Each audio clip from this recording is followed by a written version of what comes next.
Question number कौन सा है? फिफ्थ तक हुआ था ना? Yes sir. सिक्स क्वेश्चन देखेंगे एक बार। सिक्स क्वेश्चन देखो, ये क्वालिटेटिव एनालिसिस का क्वेश्चन है। A sample of 0.125 gram of organic compound when analyzed by Newman's method yields 22.78 milliliter of nitrogen gas collected over KOH at itna temperature and itna pressure.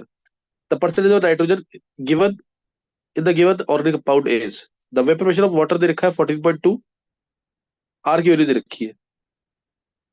तो vapour pressure of water भी दे रखा है, are की value भी दे रखी है। तो पहले तो वेपर प्रेशर वाटर माइनस कर देंगे। जो पार्शियल प्रेशर नाइट्रोजन का है वो एक्चुअल में कितना हो जाएगा? 759 माइनस 14.2,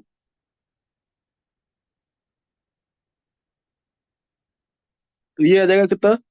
745.8, यही आएगा ना? 747, 44.8 है ना mm, ये आ गया। अब उससे तुम निकाल दो सीधा नाइट्रोजन का मास, पीवीडी राइट लगा के।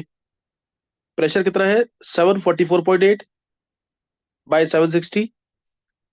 वॉल्यूम कितना है नाइट्रोजन का? 22.78 ml डिवाइड बाय 1000 लीटर में आ जाएगा। Number moles given mass by 28 by 28, R 0.082, temperature 280। यहां से मास ऑफ नाइट्रोजन आ जाएगा। मास ऑफ नाइट्रोजन जो आएगा उसको 0.125 से डिवाइड करना, इंटू 100 कर देना।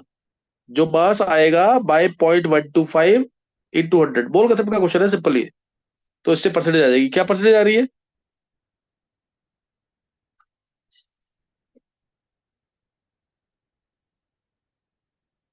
क्या परसेंटेज है इसकी?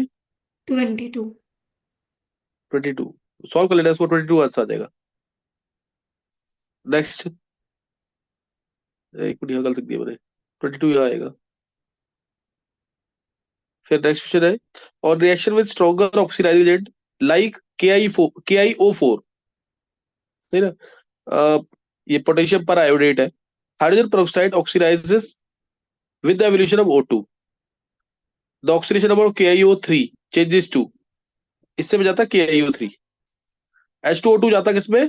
O2 के अंदर। तो यहाँ पे स्टेट चेंजेस टू कितना आएगा? +5। आई की स्टेट क्या आ रही है? +5। 8 दिखा ना।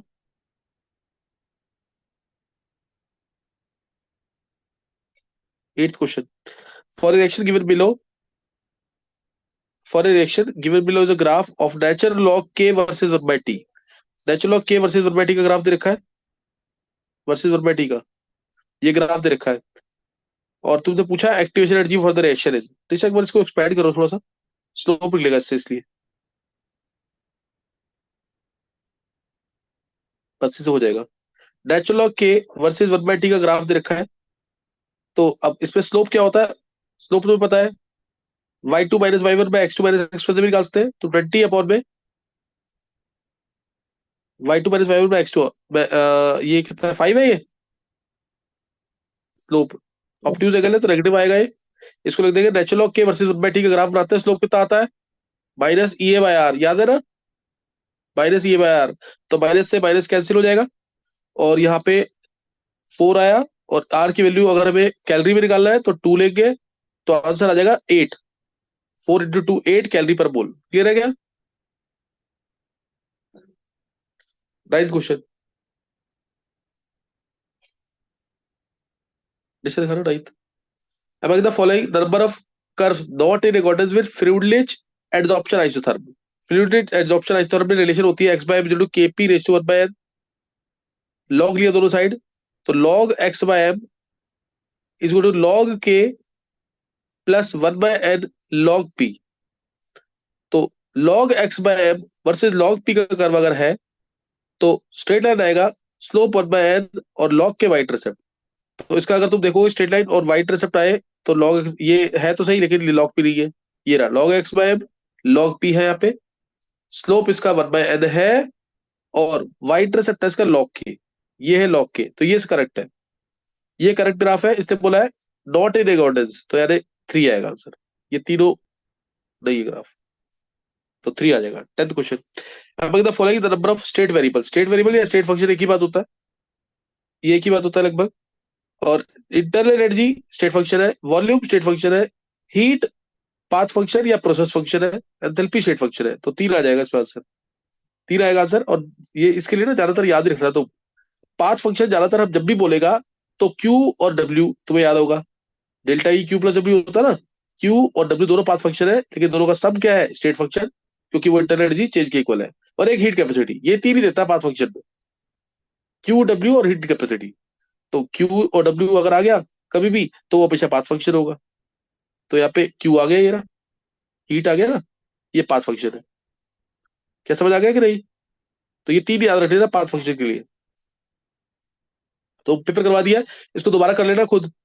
पेपर नहीं करोगे फायदा नहीं होगा, पेपर बहुत क्लोज आ गए, 22 से पेपर है, सबकी डेट भी आ गई है, कब कब पेपर है, तो उसको करना दोबारा इसको ढंग से, सही है। और कल 4 बच्चों को बुलाया हुआ मैंने, वो जरूर आ जाना क्लास में। 1 o'clock से क्लास होगी डीएड ब्लॉक की।